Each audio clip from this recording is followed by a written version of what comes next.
കുടുംബജീവിതത്തെക്കാളും മറ്റ് ബന്ധങ്ങളെക്കാളും സ്വത്തിനേക്കാളും എല്ലാം വലുത് ക്രിസ്തുവിലുള്ള വിശ്വാസവും നിത്യജീവനുമാണ് എന്നാണ് പറഞ്ഞതിൻ്റെ അർത്ഥം.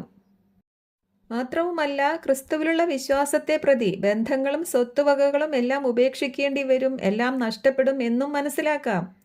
ഈ മെസ്സേജ് കേൾക്കുന്ന പലർക്കും ഇങ്ങനെയുള്ള അനുഭവങ്ങൾ ഉണ്ടായിട്ടുണ്ടാകും. അപ്പസ്തലന്മാരുടെയും യഥാർത്ഥ ക്രിസ്തു വിശ്വാസികളുടെയും അനുഭവങ്ങൾ അങ്ങനെയാണ്. നമ്മൾ ക്രിസ്തുവിലുള്ള വിശ്വാസത്തിൽ വളരും തോറും ക്രിസ്തുവിൽ വിശ്വാസമുണ്ട് എന്ന് പറയുമെങ്കിലും വളരാതെ ഇരിക്കുന്നവരോട് തന്നെ ആശയപരമായി ഒത്തുപോകാൻ കഴിയാത്ത അവസ്ഥകളുണ്ടാകും. അപ്പോൾ പിന്നെ ഒരു വിശ്വാസിയും അവിശ്വാസിയും തമ്മിൽ ഒന്നിച്ച് ജീവിക്കുന്നത് അതിലേറെ ബുദ്ധിമുട്ടുള്ള കാര്യമായിരിക്കും. കാരണം ഒരു വിശ്വാസിയും അവിശ്വാസിയും തമ്മിൽ പൊതുവായി ഒന്നുമില്ല.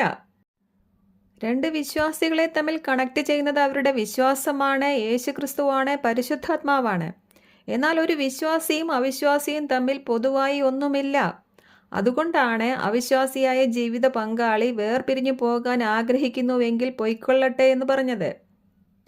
എന്നാൽ അവിശ്വാസിയായ ജീവിത പങ്കാളി നമ്മുടെ വിശ്വാസത്തോട് എതിരൊന്നുമില്ലാതെ നമ്മുടെ കൂടെ തന്നെ ജീവിക്കാൻ ആഗ്രഹിക്കുന്നു എങ്കിൽ അയാളെ അല്ലെങ്കിൽ അവളെ ഉപേക്ഷിക്കരുത് എന്നാണ് വിശ്വാസിയായ ജീവിത പങ്കാളിയോട് പറഞ്ഞിരിക്കുന്നത്.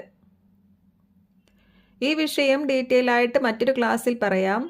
എങ്ങനെയായാലും കുടുംബജീവിതത്തെക്കാളും വലുത് ക്രിസ്തുവിലുള്ള വിശ്വാസവും നിത്യജീവിതവും തന്നെയാണ് എന്ന് മനസ്സിലാക്കുക. ഇന്നത്തെ വിഷയത്തിലേക്ക് വീണ്ടും വരുന്നു. ഇന്നത്തെ വിഷയം എഫേസ്യ ലേഖനം 5-ാം അധ്യായത്തിലെ ഗ്രേറ്റ് മിസ്റ്ററിയെക്കുറിച്ച്